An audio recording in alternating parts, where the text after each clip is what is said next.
चलो अभी next question 32 पे जाते हैं हम। क्वेश्चन नंबर 32, ये आ गया क्वेश्चन नंबर 32। हाँ, which of the following statement is not false?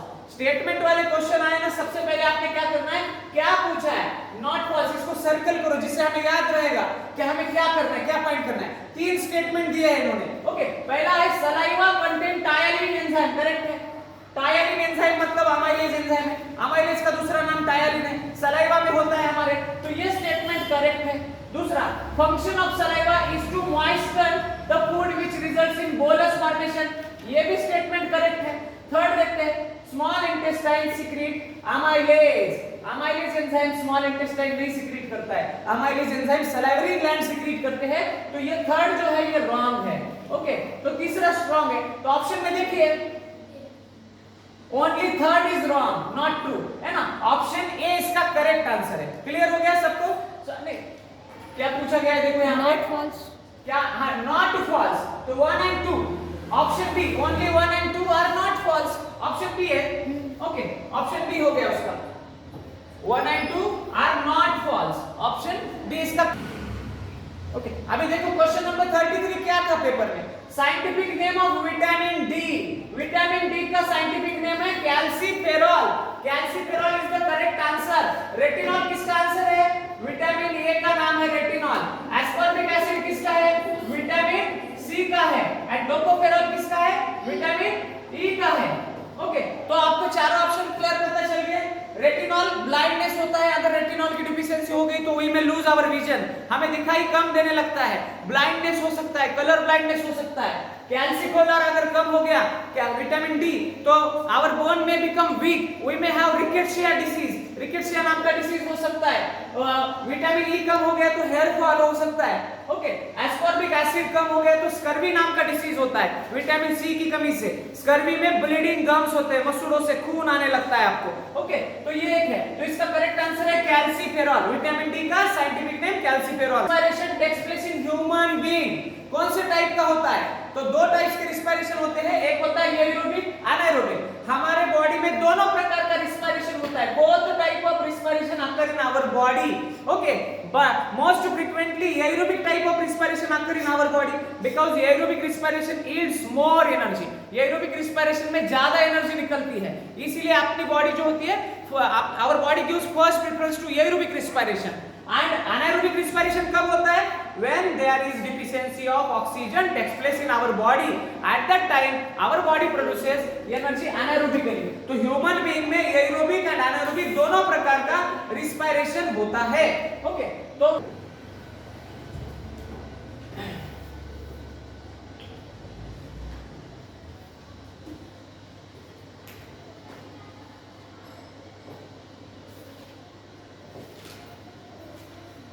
थोड़ा सा ट्रिकी क्वेश्चन पूछा गया है 35 में क्वेश्चन नंबर, कि how many oxygen molecules are required to carry out breakdown of two molecules, दो मॉलिक्यूल का ब्रेकडाउन करने के लिए, किसके, ग्लूकोज के। ये देखो ये रिएक्शन है हमारी C6H12O6, ये ग्लूकोज है, एक ग्लूकोज को ब्रेक करने के लिए ऑक्सीजन 6 लगते हैं। ओके, और इसके बाद क्या तैयार होता है बॉडी में, CO2 बनता है, वाटर बनता है, प्लस ATP मिलते हैं। ये है एरोबिक रिस्पायरेशन की रिएक्शन है। तो यहाँ पे देखो एक ग्लूकोज मॉलिक्यूल का ब्रेकडाउन करने के लिए 6 ऑक्सीजन मॉलिक्यूल लग रहे हैं। ओके, तो यहाँ पे पूछा है how many oxygen molecules are required to carry out breakdown of 2, 2 पूछा है। जल्दबाजी में आप 6 आंसर करोगे, पहला ही ऑप्शन 6 होता है। ओके, लेकिन यहाँ पे एक वर्ड के कारण आंसर बदल गया, एक के लिए 6 लग रहे हैं तो 2 के लिए दुगना लगेगा 12, 6 क्या है 12, ऑप्शन बी 12। ओके, करेक्ट है, लिख के लेना है तो लिख पे ले सकते हो आप। 36 भी देखो, अभी क्वेश्चन नंबर 36 में पूछा है, इसको इरेज कर देता हूं। ओके, क्वेश्चन नंबर 36 में पूछा गया है which type of oxygen we need for breathing and respiration। देखो, we know that there is 21% of oxygen in air, air में 21% है, and the oxygen which is present in air is the dry oxygen, gaseous form में होता है, dry gases। But हमें हमारे breathing and respiration के लिए जो ऑक्सीजन चाहिए, we need moist and warm oxygen for our breathing and respiration. हवा में ड्राई एंड गैसियस ऑक्सीजन है, तो तो जब वो नाक में आता है तो नाक के अंदर का म्यूकस उसको मॉइस्ट बनाता है एंड ब्लड में जाता है तो ब्लड उसको वार्म करता है। तो हमें कैसा ऑक्सीजन चाहिए? Warm and moist. ये देखो बेस्ट सुटेबल आंसर यहाँ पे दिया गया है warm and moist. Option C इसका करेक्ट आंसर है। हमें हमारे ब्रीदिंग के लिए वार्म एंड मॉइस्ट आंसर की जरूरत है, ऑक्सीजन की जरूरत ये है। तो तीसरा आंसर है। क्लियर हो गया ये? नंबर 37, क्वेश्चन नंबर 37 में देखो क्या पूछा है, the minute openings which are present on the surface of stem. अगर यहाँ पे लीफ पूछा होता तो स्टोमेट आंसर आता। जल्दबाजी में बहुत सारे लोग स्टोमेट आंसर करेंगे, लेकिन स्टेम के ऊपर के पूछे गए हैं उनको हम लेंटिकल्स कहते हैं। ओके, ऑप्शन सी करेक्ट है उसका। एंड ये जो गार्ड सेल होते हैं ये बीन शेप के सेल्स होते हैं जो स्टोमेटा के अंदर होते हैं। लीफ के ऊपर जो ओपनिंग्स होते हैं उसको हम स्टोमेटा कहते हैं। एंड सनकेन स्टोमेटा ज़ीरोफाइट्स में, डेजर्ट्स में पाए जाने वाले प्लांट्स में पाए जाते हैं सनकेन stomata. They save the water loss को बचाते हैं वो सनकेन स्टोमेटा। नेक्स्ट क्वेश्चन है 38, अमरबेल इज द, अमरबेल क्या है? अमरबेल मतलब कसकटा, कसकटा का दूसरा नाम अमरबेल है। ये एक पैरासाइटिक प्लांट है। इसने क्या किया है अमरबेल ने?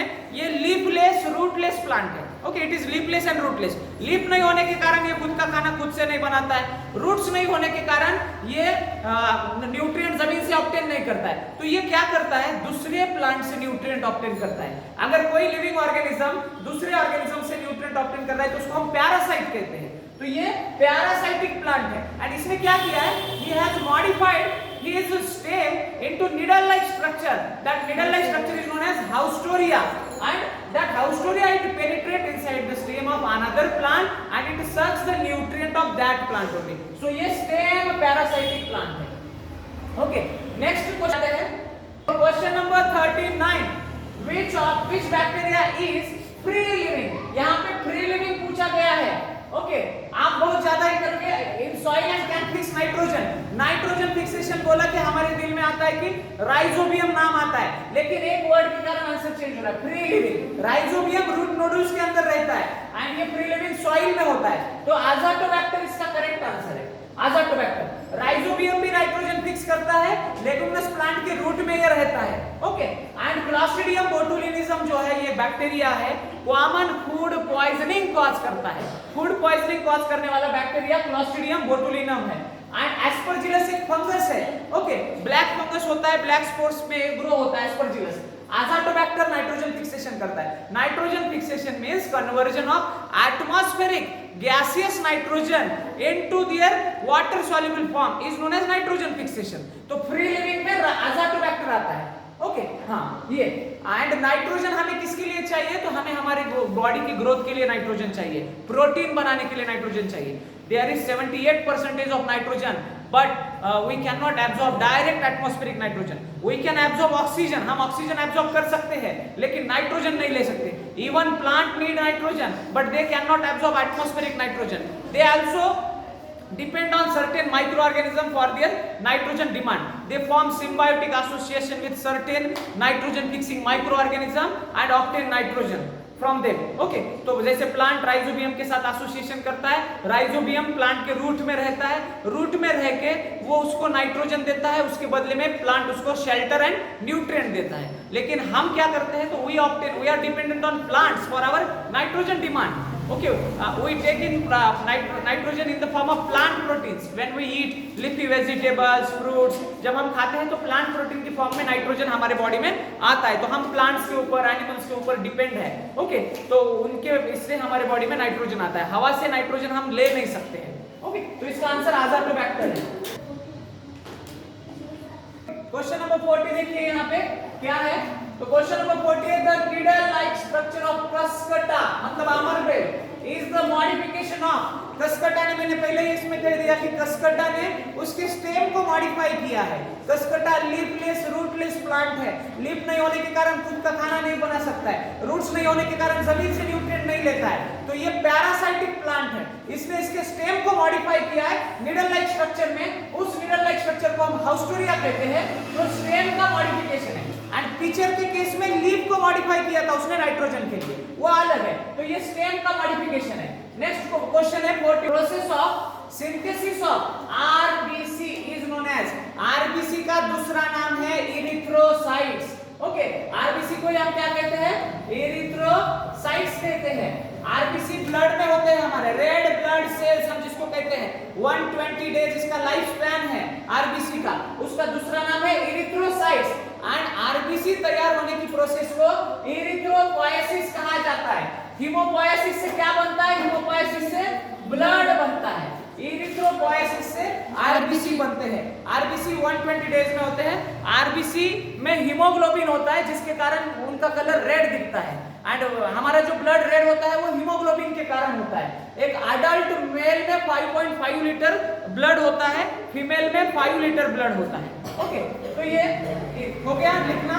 चलो देखो क्वेश्चन नंबर 42 पे आए हम। What if chlorophyll a is not there? ये बोल रहा है कि अगर प्लांट में क्लोरोफिल ए नहीं है तो क्या होगा?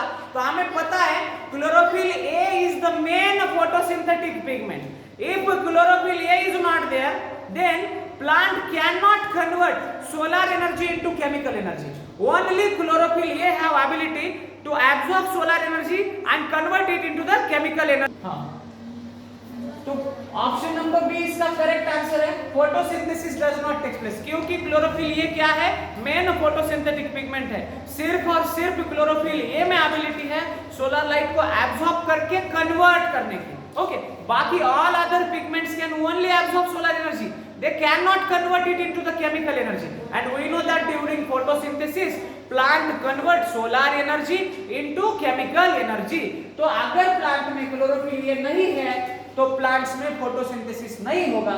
ऑप्शन बी इसका करेक्ट आंसर है। नेक्स्ट क्वेश्चन देखिए, कार्बोहाइड्रेट डाइजेशन स्टार्ट्स इन। अभी देखो ग्लूकोज का डाइजेशन कहाँ होता है? माउथ में ही शुरू होता है। स्टार्च का डाइजेशन माउथ में, माउथ में सलाइवा, सलाइवा के अंदर अमाइलेज होता है जो स्टार्च का ब्रेक डाउन करता है। तो स्टार्च क्या है? कार्बोहाइड्रेट है। तो कार्बोहाइड्रेट का डाइजेशन माउथ में शुरू होता है, माउथ में होता है। ये हमारे डाइजेस्टिव सिस्टम के पार्ट है। Respiration with skin is known as. अभी देखो लंग्स के द्वारा अगर रिस्पायर किए तो उसको पल्मोनरी रिस्पायरेशन कहते हैं। गिल्स के द्वारा रिस्पायर किए तो उसको ट्रैकियल रिस्पायरेशन कहते हैं, बैचियल रिस्पायरेशन कहते हैं। स्किन द्वारा रिस्पायर किए तो क्यूटेनियस रिस्पायरेशन कहते हैं। एंड स्पिरेकल्स द्वारा अगर रिस्पायर किए तो उसको ट्रैकियल कहते हैं। तो respiration by skin cutaneous respiration इसका करेक्ट आंसर है। एंड फ्रॉग में क्यूटेनियस टाइप का रिस्पायरेशन होता है, अर्थवर्म में क्यूटेनियस टाइप का रिस्पायरेशन होता है। फ्रॉग की स्किन हमेशा मॉइस्ट रहती है क्योंकि वो स्किन के द्वारा रिस्पायर करता है। फ्रॉग लंग्स के द्वारा भी रिस्पायर कर सकता है। When frog is in water, at that time it respires with moist skin. When frog is outside the water, at that time it respires with lungs. वो लंग पानी के बाहर लंग्स से, पानी के अंदर स्किन से रिस्पायर करता है। तो स्किन द्वारा जो रिस्पायरेशन होता है उसको क्या कहा जाता है? Cutaneous respiration. अभी लास्ट क्वेश्चन रहता है। क्वेश्चन ये है हमारा, लाइफ स्पैन ऑफ ल्यूकोसाइट्स। ये जो ल्यूकोसाइट है WBC का दूसरा नाम है leucocyte. White blood cells, soldiers of body कहा जाता है, जो हमें डिसीज से बचाते हैं, उनको हम ल्यूकोसाइट्स कहते हैं। हमें पता है ये किसका है? 120 डेज आरबीसी का है, एरिथ्रोसाइट्स का है। 14 to 15 डेज ल्यूकोसाइट्स का लाइफ स्पैन है। आरबीसी का 120 डेज है। लेकिन यहाँ पे ल्यूकोसाइट्स पूछा है। देखो एरिथ्रोसाइट मतलब आरबीसी, ल्यूकोसाइट्स मतलब WBC, थ्रोम्बोसाइट्स मतलब प्लेटलेट्स। ओके, तो आरबीसी का 120 डेज है, WBC का 14 to 15 डेज है, प्लेटलेट्स का 7 to 8 डेज है। क्लियर? तो ये लाइफ स्पैन पे भी क्वेश्चन आता है, बहुत बार आता है क्वेश्चन। सो आई होप आपको एनालिसिस मेरा पसंद आया होगा। अगर कोई क्यूरी है तो मेरे को आप कमेंट बॉक्स में डाल सकते हो। Thank you.